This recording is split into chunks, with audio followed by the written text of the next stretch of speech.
welcome back. This is part 2 of our little mini series on how to study. And last video, we talked about how summarizing, rereading, and highlighting are the most popular ways to study, but that they are the least effective, according to science. And I'm going to put some links down at the bottom if you want to read the studies. And the reason is because they're passive. So rereading is putting information in, summarizing is putting information in, highlighting is just highlighting, but it's putting information in. And what we're not practicing is pulling the information back out. And that's why they don't work well. Active recall is exactly the opposite. What we're practicing is putting the information in and then practicing to pull it out. So let's look at 3 levels of active recall.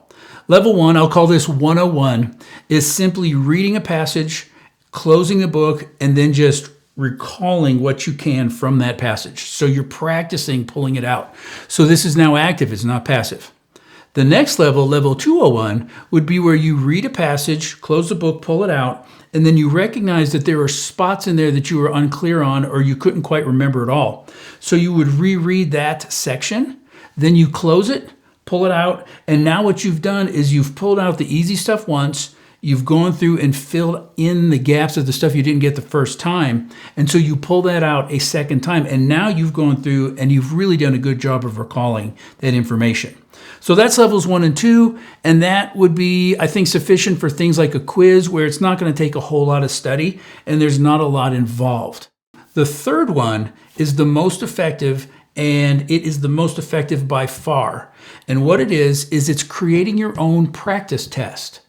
Let me explain what it is for, say, something simple from literature, and then I'll explain why this is actually going to save you time, even though it looks like it's going to take you more time. So The Grinch Who Stole Christmas is your reading assignment. You know there's going to be a test on it, and so you start reading, and you find out that the protagonist is the Grinch. He's the main character.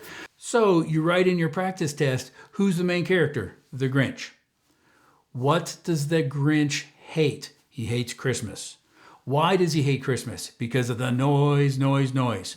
Who does he meet that almost ruins his plans? Little Cindy Lou Who, right? So as we're going through, we're going to write down the stuff that we know we're going to get asked later. So does this sound like a lot of work? It kind of does. But if you compare it to rereading and then writing notes, and then summarizing, and then highlighting, and then rereading and summarizing and highlighting more, simply writing down your practice test questions as you're reading it while that information's fresh is going to save you a ton of time, and it's going to be way more effective.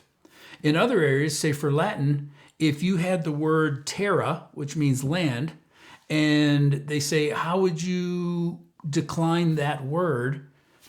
You know that's going to be on the test. If you studied the word terra, you know you're going to have to do the declinations for it. So you would write that in your practice test. Algebra, you know they're going to ask you what is the associative law? What is the distributive law, right? You know they're going to ask that. So as soon as you come across it, you write out your practice test. So while you're learning the material, you're also creating your practice test as you go.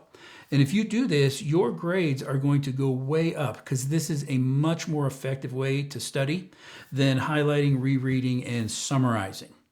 Now, in the next video, we're going to add one more concept to this, and that's called spaced repetition.